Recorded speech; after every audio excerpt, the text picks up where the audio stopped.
What's up, everybody? Welcome back to the true crime portion of our channel here at Godspeed Ministries, and we're going to talk to you about more of what we found regarding the missing women and or deceased women. I'm going to start you guys out with Taylor, an update on her, Taylor Tibbs. So I believe it was, December 3rd, maybe, when she was called in dead, and I was able to get in touch with Roberto Dunn. He was one of the three guys, I guess it was three guys living there now, and along with Earl Young, and I'm not sure who the other guy is exactly, but there were three guys living there with Taylor, and the third one had moved in about a month ago. And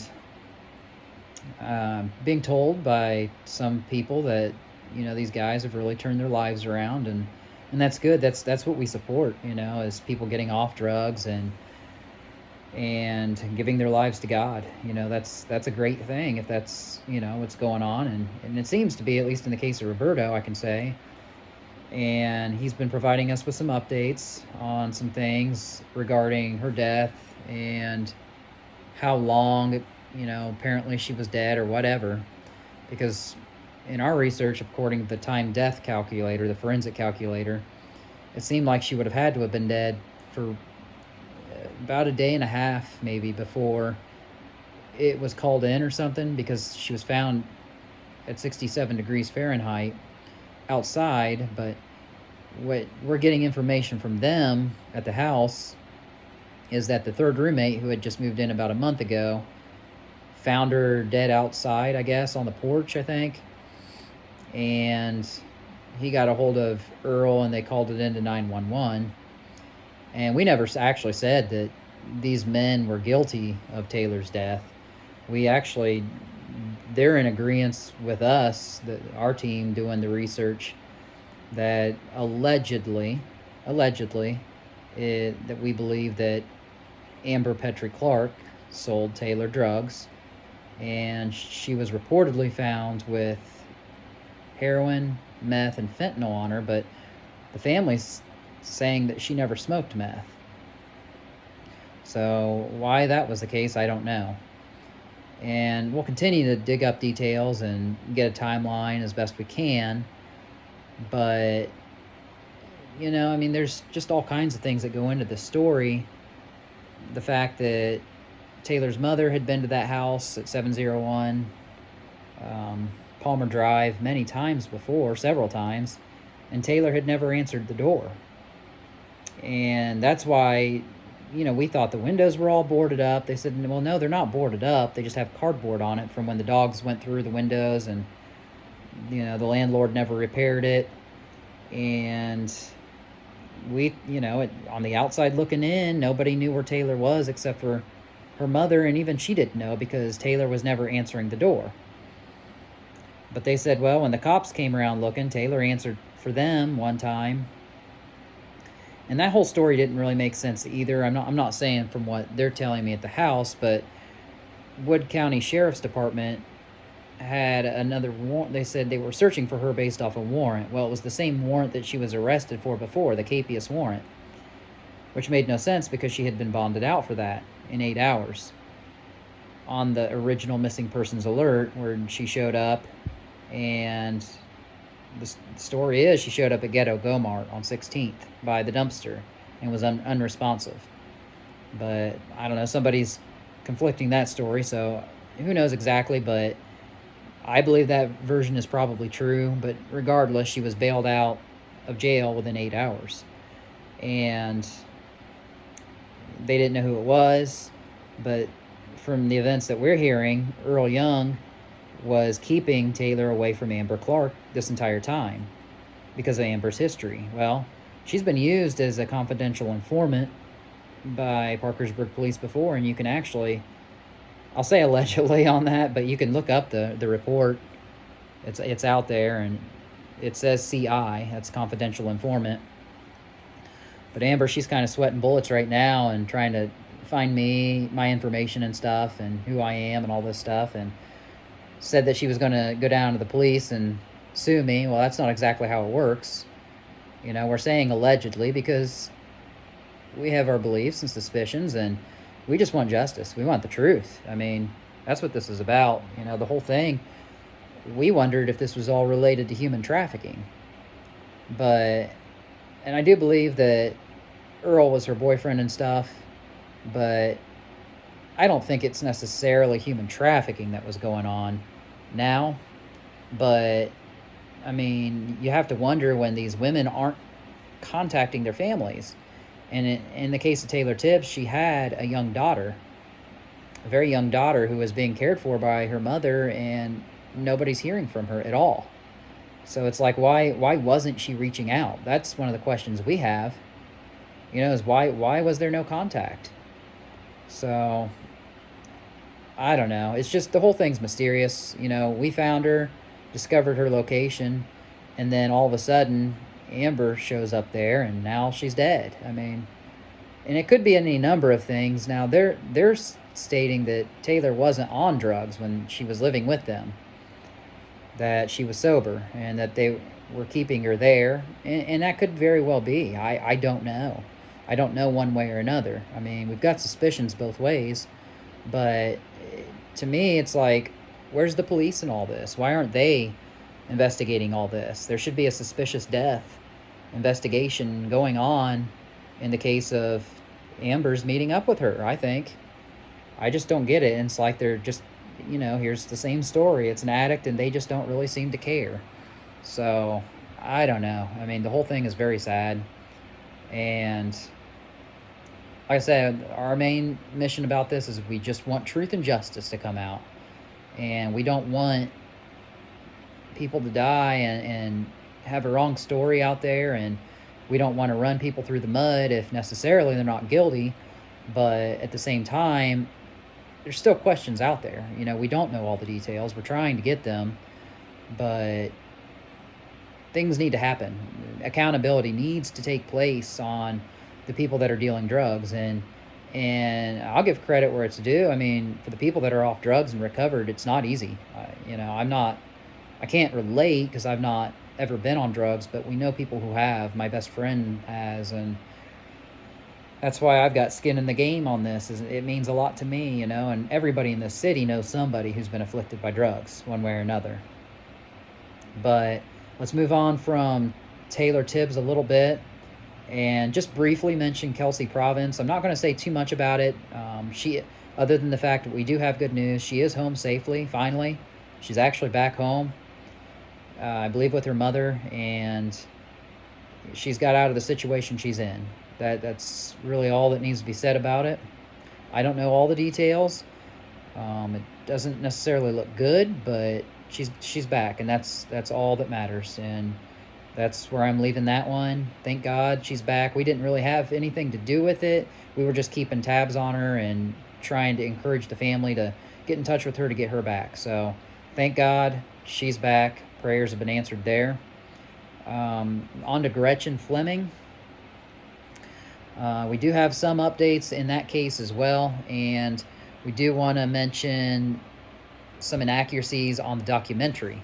Major inaccuracies on the documentary. So most of you guys, I think almost all you guys watching this video, have watched the Investigation Discovery documentary, Gone into the Night. About maybe almost not quite 2 months ago or a month ago, whatever it was. And the inaccuracies in the documentary are, this is what I've been saying now for some time, is that the Parkersburg police, in my estimation, in my opinion, are framing Preston Pierce of this crime. Now, initially, my belief all along, even from day one, was that John Jason Pape was your guilty man, but I thought that Preston Pierce was working with him in maybe a human trafficking thing. And, you know, that whole time, I think we were being fed a lot of information, and a lot of people ran with it, including myself. And I think that's why Preston was receiving death threats and stuff like that. But I'm going to update you right now. He's been working with the police, and they've never arrested him. So when you guys got that update on the anniversary of Gretchen's death on December 4th, and Louise Fleming said that the same thing she's always said: stop bashing the police. that they're working very hard on this, and you don't know how much work they put into it, this, that, and the other. There's a lot of corruption that's been going on with that, and I still never 100% talked about it all because honestly it could get me in a lot of trouble. But what we found out is that the documentary faked the footage of the inside of Preston Pierce's house. And I've heard it both ways. Some of my friends said, well, a documentary can't film an actual crime scene. Everybody knows that. That's common sense. Well, they should put a disclaimer on their video, for one, and for two, they shouldn't be using pictures that they used. You know, it's one thing if you say you can't actually film the actual house that it happened in, which I personally call bullshit on that, because at this point, I think there are people living in the house. All you have to do is ask for permission and go in and film it. But they use pictures with what appears to be women's panties on the ceiling fan in the bedroom, and also shitty paper towels on the bathroom floor by a pair of underwear. Now, why would they use those pictures? And the answer is very clear. It's to frame him. They're working in conjunction with the police to frame Preston Pierce. And if that sounds really outlandish and too wild for you to believe, let me tell you that the police, what they said on the documentary about spending $20,000 to drill for an oil well in Ravenswood, they never talked anything about that all of a sudden until the documentary came out. The last thing you heard from the police was in May. Detective Zimmerman came out and said, well, we're going to announce whether or not we have DNA evidence, and we're moving forward in this case. And then all of a sudden, that was just it. You never heard an update until, what was it, October? They said that they turned it over to external agencies, but they never told you who it was. And all of a sudden, now this documentary comes out, and now they're saying, oh yeah, we funneled $20,000 into this well, and we're looking all over for Gretchen, but they've never found her. And there's a lot more corruption I'm not going to talk about in this video yet. I just don't think I'm quite ready yet, but I will say one thing, that there are people who actually have seen the camera footage of the My Way restaurant back when it was called My Way. Now it's called the Rundown Bar and Grill. And again, on the documentary, the version that David Fleming, the father of Gretchen, gave out is not entirely accurate. It's not. And I'm not necessarily going to just jump right out and say the man is lying about it, but because he's only seen it once, and it was probably about 8 to 9 months ago. And maybe there's a chance he just didn't remember it correctly, or maybe he was coerced by the police and he just kind of ran with their version of events. That's possible too. But honestly, you know where I'm going with it. You know what I'm thinking. You know, I always jump with the wild thing, and honestly, that's where I'm going with it. But I understand people are going to believe what they want to believe.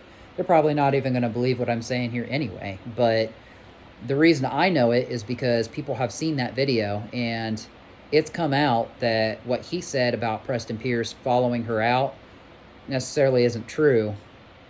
And about Preston buying her a beer, it didn't happen because they could only serve club soda, and because she was belligerently drunk anyway and acting very intoxicated, so they couldn't do that.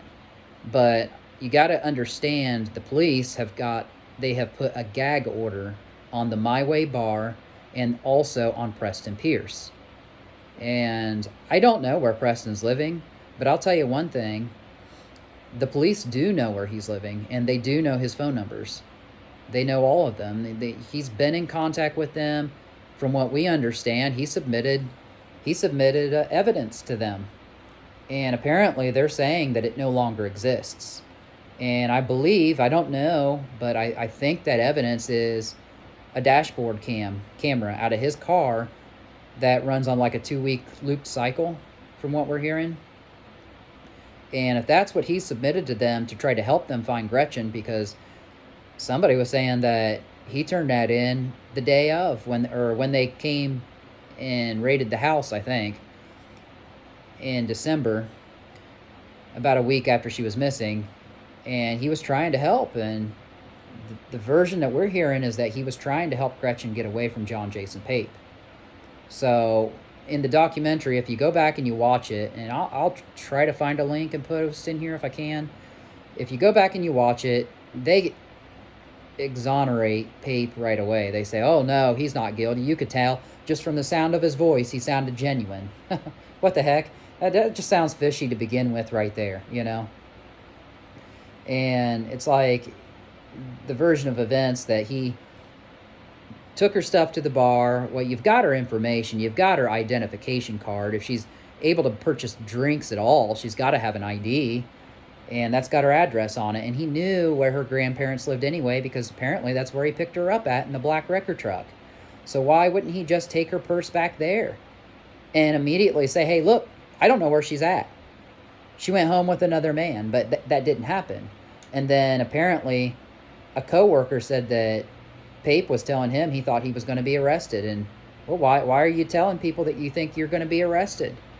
Probably because you've done something. But the version that the police are telling and the Fleming family tells on the documentary is that, oh no, he wasn't guilty at all. And we're 99% sure it's Preston Pierce, and everybody believes it. And I think it's all just hocus pocus. I think that, and you know, I had a hand to play in that because we all thought that this man was guilty. Now, I'm not saying he's necessarily not have been worked with Pape. It's possible. It's possible he did. I don't know, but I don't think so. I think he's innocent. I really do. I think the police are framing him, and it's happened before. If you look up the case of Janet Miller in 1988, where I think it was Marvin Scott or Marvin Thomas, I can't remember. The police planted fake blood, and I think on the body and the trunk of the car or something. And they had a good lawyer after the guy spent many years in prison. He had hired a good lawyer, and they discovered that the police framed that guy on that. So it's not the first time something like this has happened. So keep that in mind. You know, we're going to continue to delve into these cases. And right now, I'm telling you what's going to happen. They're all coming out and saying, oh, yeah, look for a resolution, blah, blah, blah, that something's going to happen. We're getting close. I don't buy it at all. Preston Pierce, from our understanding, is working with the police, and he's been in contact with them, and he submitted evidence that supposedly no longer exists. Why is there a gag order on him? Why is there a gag order on the bar? I mean, you got to start putting two and two together. And that's not even talking about the corruption. And there's a lot of it involving this, where I will mention one thing briefly. My friends who were on the searches, the police would call them and say, you've got to stop searching, that you are impeding an active police investigation and you could be charged for it. That's bully ball and intimidation tactics. It is not illegal to search for a missing girl. You are doing the community a service. The signs tell you that are put out there by the Fleming family encourage us to look for her, and that there is a missing reward money for her. And, you know, our community has doing that because the police aren't really doing it. I mean, the Fleming family is going to tell you they are, and I'm sure they have done a lot. I'm not saying they haven't, but let's start using our heads here a little bit and think about the history of missing women in this town. How many times have they actually solved the cases? I can't really think of any. Can you? I mean, you got Judy Petty. You've got many of them. I mean, yeah, we discovered that Caitlin Ferry, you know, where she was at, but, you know, we've got a theory now about how she died. So the whole thing is sad, and I don't want to keep drumming it up. I know the families, they want to let a lot of this rest, but our thing is justice, and, you know, we've got to do something because we just don't think that the police are going to come up with the answers. So hopefully they prove me wrong. Hopefully they really do. Hopefully one day they can find the answers to this and just come out and say, okay, this is what happened, and it's the truth. But just like with Jalea Davis, that was shrouded in controversy, and we know what happened there. So it's one thing I do want to talk about at the end of this video is all the fires that have been going on. And this is a really, really big topic. I don't know if there's a serial killer in this city or what, but you guys remember the fire that happened on Market Street earlier this week. and today is Sunday. This happened about, Monday or Tuesday, I think, on the 6th. And the one woman died. She went by AK. Her name is Ashley Kimball. I don't think there's anything related to that woman, but there is another woman who lost everything in the fire. Heather Bluefield, I think was her name, or Blue Feather. I'm pretty sure it was Blue Feather, which sounds like a Native American name to me, I guess, but she had lost everything. She lost her 2 dogs in the fire. She lost all her clothes. She only had the clothes on her back, and I think she's in Salvation Army right now, and people are actively helping her. And that's the great thing about this community, guys, is this community really is terrific despite all the evil that's been happening in this city. There's some people that are really helping search for clothes and stuff to help this woman out and giving her some things, and that's awesome. I mean, that's what we need, is people coming together. But there was another fire that happened the night after, about 3 in the morning on 15th Street, and I think what's honestly going on is, I think these are city officials creating these fires. And I'm going to tell you why I think that in a minute, but let me get to the purported facts of what happened with this fire on 15th Street. So, apparently, it started on the porch, and from there, it went into the house. Well, this house was connected to another house on 15th Street, so the state fire marshal came up and deemed that since it was connected to this other house, they took a bulldozer out and just buried it later that afternoon. And I guess they're claiming that it might be a gas leak on this one. They don't really know. We're not really hearing much. But the fire the day before on Market Street, basically that one's undetermined. They don't have a cause for that. Well, that house is owned by Ari Gold, and Ari Gold is a man who legally changed his last name, like Preston Pierce, and basically he's like a slumlord. He's sued people before, so I'm not going to go too far into it, but from what we've understood, that house had been cited for code violation before, and nothing had really been done about it. So I don't know. They're not coming out and saying, they're just saying it's undetermined.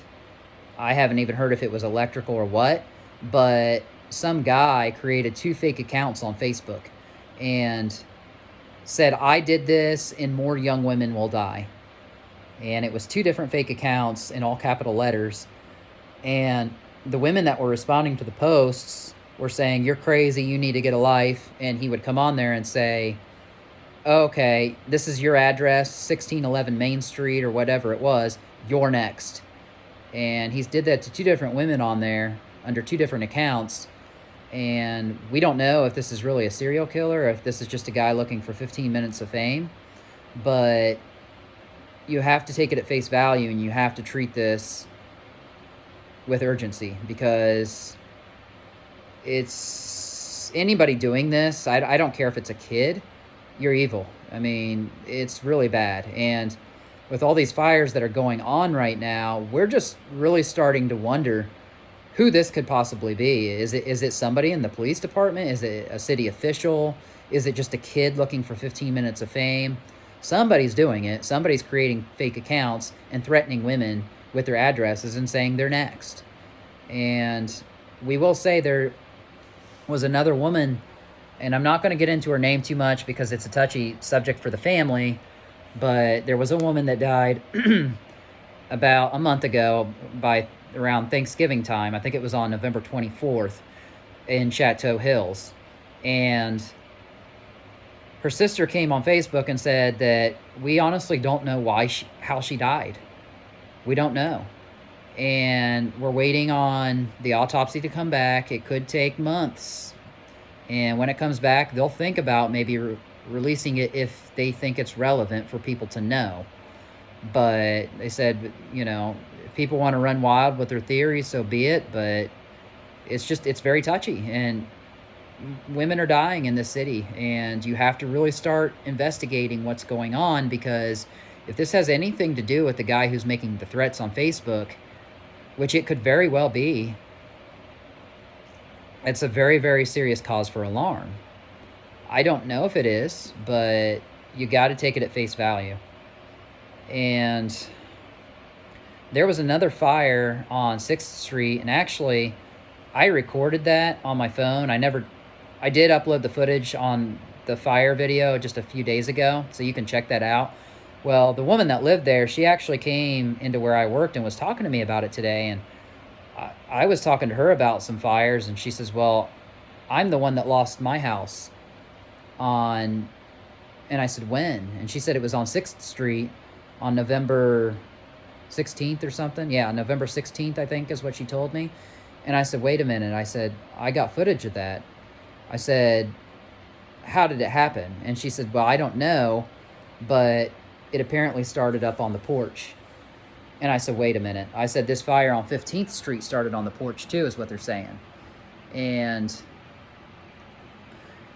I said, what I think is going on, I think city officials have a hand in this somehow, and it might just be easier to burn the house instead of condemning it down from code violations or something. But she said, I don't know, but I had a kid in there. She was about 8 years old, and I saw her daughter standing there with her, and she said, that's the thing that's dangerous, is some of these houses that are burning, there are children present. And it's like, whoever's doing this is really screwed up, because it's just, it's evil and it's dangerous, and you're putting people's lives at risk. Well, and I said, are you okay? Have you gotten back on your feet? And she says, yeah, people are helping out, and we've been getting clothes and stuff. And I said, that's great. And I said, if you need anything, let me know. And I told her to subscribe to the channel, and I was going to talk about the video. So there's a lot going on in this city of Parkersburg, West Virginia, and we're going to get to the bottom of it. I promise you. The truth is going to come out sooner or later. It takes a community getting together and discussing these things to try to find the truth and get justice. But it's not just about getting justice. It's about stopping these events before they happen.